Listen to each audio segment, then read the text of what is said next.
There's a new, special delivery heading toward Russia, roughly the size of a baguette, but definitely not filled with anything edible. No meatballs, no deli slices, just a compact stick of explosive potential that may reshape Europe's defenses. This miniature weapon, Estonia's Mark I missile, looks more like a model rocket from a science fair than a battlefield asset. But behind that simple appearance hides a system that could throw Vladimir Putin's drone strategy into absolute chaos. The idea seems almost comical at first, a missile barely over 2 feet long threatening one of the world's largest military machines. Yet its scale is exactly the point Europe doesn't need bigger tools, it needs smarter ones. And Estonia may have just delivered it. In early November, the British Telegraph published images of Kusti Sal, the CEO of Fraserburg Technologies, holding what appeared to be a foam display of the Mark I. The real one, nearing production, has the same compact silhouette, a lightweight, low-cost anti-air missile purpose-built to hunt the drones Russia is launching in absurd quantities. Sal didn't mince words when showing off his invention. He openly stated that Estonia's new missile exists for one job: taking down Russia's long-range drones. He made it clear he feels no guilt about building weapons. In his view, the West is in urgent need of cheap, reliable counters to the drone swarms reshaping modern warfare. And he's right, a weapon years in the making. Rumors of the Mark I surfaced toward the end of 2024. At the time, public details were scarce, but the concept was already quietly drawing attention. Estonia, a small nation constantly under the shadow of Russia's aggression, began developing a missile that could be produced fast, deployed in massive numbers, and operate with minimal human input. Initial reports suggested the Mark I would function as a short-range anti-aircraft weapon, not a monster of firepower like the American Stinger, but roughly a third of its size, range, and explosive output. But it didn't need to rival Stingers. Its target: lightweight drones. Russia was building at industrial levels. Early testing reports estimated a range of about 1.2 kilometers and a warhead around half a kilogram, enough to shred incoming Shahed-type drones before they reached their targets. What truly set the Mark I apart wasn't the payload. It was the brain. The missile relies heavily on artificial intelligence to identify, track, and engage threats automatically. In theory, once an attack begins, defenders can simply launch large numbers of Mark Is, and the AI handles the rest. No complicated interface, no intense operator training. Just point, fire, and let the machine do its job. By late 2024, Ukraine agreed to host combat trials. Instead of sterile lab sessions, the missile was thrown straight into the chaos of real battlefields, and the fact that Estonia is presenting the weapon publicly nearly a year later suggests those tests went well enough that the development continued full steam ahead. The accuracy problem and the fixes. The Mark I isn't perfect yet. Even Sal admits it. Right now, the missile hits its target just over 56% of the time. That's impressive for something affordable and still in prototype stage, but the company's goal is 90%, the level needed for mass deployment. Part of the accuracy challenge comes from physics. A tiny rocket quickly burns through its fuel supply, and as weight disappears, the center of gravity shifts.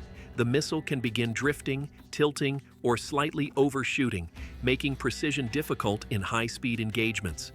To solve this, Fraserburg brought in top talent engineers who previously worked on advanced European missiles such as the infrared imaging system, tail thrust vector controlled, and the Spear 3 have joined the team. Veteran specialists from Latvia, described humorously by Sal as Latvian geniuses, have also jumped in to refine the aerodynamics, wing shapes, fuel flow, and internal weight distribution. The rapid improvements prove something important. This missile isn't a back-alley experiment. It's being shaped by people who have spent decades building some of the most sophisticated systems in NATO's arsenal, Russia's drone factories. To understand why this tiny missile matters, look at what Russia is doing. Since 2024, Moscow has turned drone production into a national priority. Shahed-type long-range kamikaze drones, first purchased from Iran, are now being domestically mass-produced on a scale unmatched in the modern world. Early Russian goals targeted roughly 32,000 drones a year by 2030. But by mid-2025, those numbers had exploded. Updated intelligence revealed Russia intended to build nearly 79,000 drones in 2025 alone, more than double the original projection.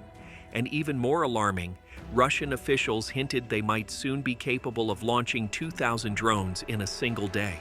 This isn't science fiction, it's almost reality. Ukraine already faces waves of 700 to 800 drones at a time.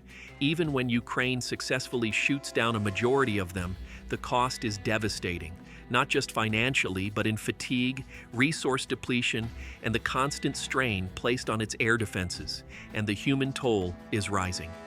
By September 2025, nearly 500 Ukrainian civilians had been killed by drone strikes that slipped through. Russia's strategy is brutally simple: overwhelm defenses with quantity. Europe is next on the hit list. Ukraine isn't the only target. Russia has started poking at NATO members using drones and aircraft as psychological pressure tactics. In the past few months alone, Russian drones entered Polish airspace, Russian jets crossed into Estonia, Belgian airports shut down due to unidentified UAVs, Czech military bases reported suspicious drone activity.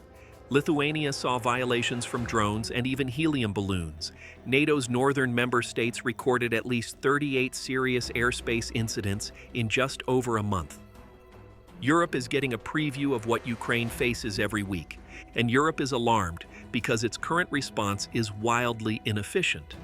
When Poland scrambled fighter jets to chase off Russian drones, those jets used missiles worth nearly $700,000 each. Missiles more expensive than the drones themselves, and many missed their targets. That's not sustainable. Not politically, not financially, not militarily. Why the Mark I is exactly what Europe needs. Here's where Estonia's mini-missile becomes a game-changer.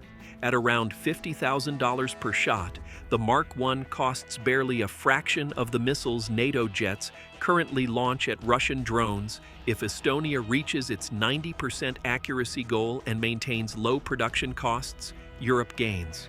A missile cheap enough to fire in large numbers, an autonomous system needing minimal operators, a weapon that can be produced quickly and deployed everywhere. Exactly the right tool for Russia's new style of warfare. This is the concept of affordable mass, the idea that modern battles against swarms of drones require equally large swarms of interceptors, not a handful of expensive precision missiles, and Estonia isn't alone. Sweden recently unveiled its own ultra-cheap anti-drone projectile, the Kröger 100, priced at just $5,000 per unit and relying on kinetic impact rather than explosives. Europe is entering a new era of defense. Lightweight, inexpensive, AI-driven weapons that can be deployed in the thousands. The future of drone warfare has arrived. The Mark I is more than a weapon. It's a symbol of how dramatically warfare is changing. The age of massive jets firing million-dollar missiles at lawnmower-priced drones is coming to an end. Nations need affordable firepower, fast, scalable, and automated.